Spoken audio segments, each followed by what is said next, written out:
that.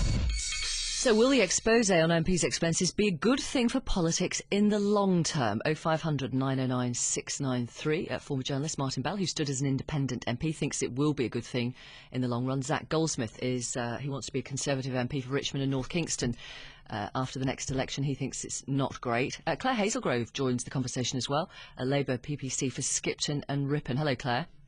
Hi, good morning. What do you think? I think overall, as long as the system's reformed properly and there aren't any rash decisions taken now, what we need, as Gordon Brown was saying yesterday in PMQs, is for an independent committee outside of the House of Commons, not involving any of the MPs. Sure, but do you think this scandal will be a good thing for politics in the long run? I do, in terms of transparency. I think, as long as I say, it's reformed properly, because the problem could be that if rash decisions are taken, then, say, expenses allowances were just cut without wages being put up or something, then you could seriously outprice people out of politics. Mm.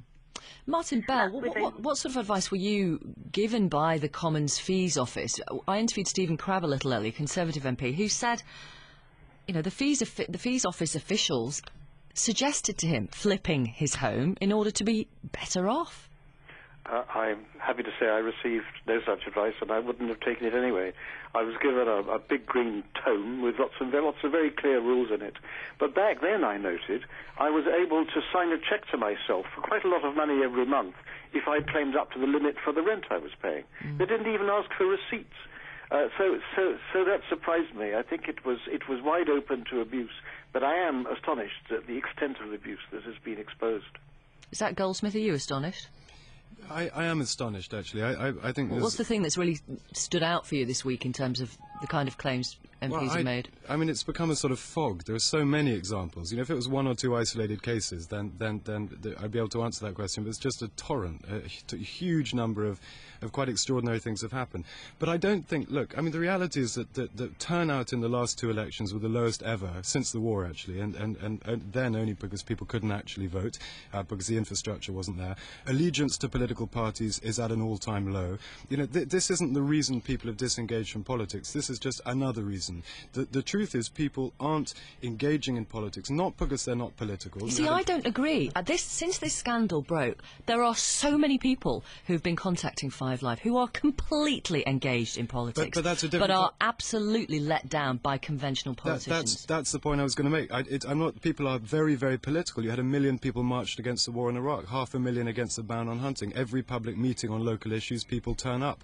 I did a referendum in Barnes on a supermarket. We had a bigger turnout than in the general election. 85% of people voted against it. People are political. They just don't engage with political parties because they don't see the point. They don't think there's any way that they can actually exert any real influence. One vote every 4 or 5 years, and in between which you accept every bad decision, is not enough. Local councillors are disempowered dramatically over the last 10 years. They can't make basic decisions on local issues like garden grabbing or adjustments to roads or small supermarkets. I mean, people have to have a reason to vote, and it's not just about sending a message. It's about who is in charge of their country, who's in charge of their community.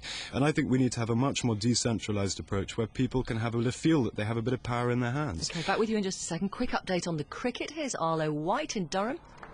Hello, Victoria. Good morning to you. England 4 for no wicket. A sedate start in a sedate atmosphere. The sunshine just breaking through here. Cookie's on one. He just got the first run off the bat in the 4th over. Strauss yet to get off the mark. Taylor did beat Strauss outside his off stump with a super delivery in the previous over. And Taylor is on from the Finkel end. Graham Gooch, very little signs of early bounce out there. Yes, not much atmosphere either. Very sparse crowd. But one advantage for the West Indies who are in the field is the sun is shining. But looks a pretty benign pitch at the moment. And not a lot of action off the willow, I'm afraid. Exciting stuff here, Victoria. 4 without loss.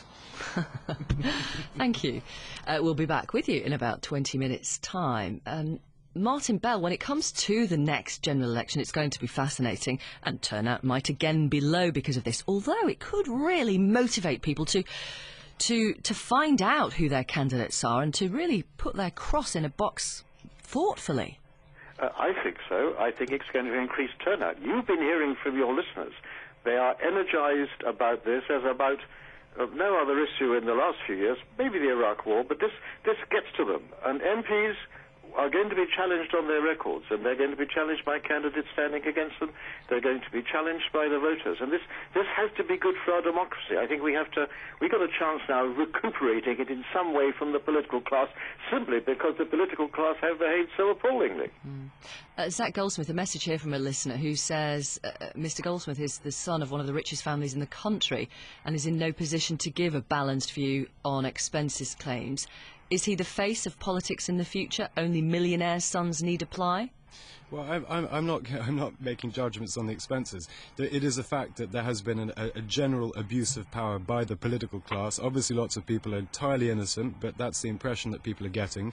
And I don't think it matters what your background. It's a fairly straightforward fact that people are sick of politics. They're sick of the political class, and we need serious reform. I think that's it's not even an opinion. I think it's a fact.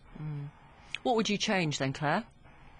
I think going back to that point that the listener quite rightly raised, that's what we need to not happen in politics, because say the systems are changed and, we just don't want to outprice people out of politics. I mean, I'm a student. I couldn't possibly stand if there wasn't any sort of help between, say I was elected to kind of live between Skipton and London. So we just need to make sure that our system is functioning properly, because it hasn't been. But we need to make sure it does still kind of open up possibilities for, a wider range of people to stand and not shut the door. What's the test for you, Martin? But what should be the test for MPs?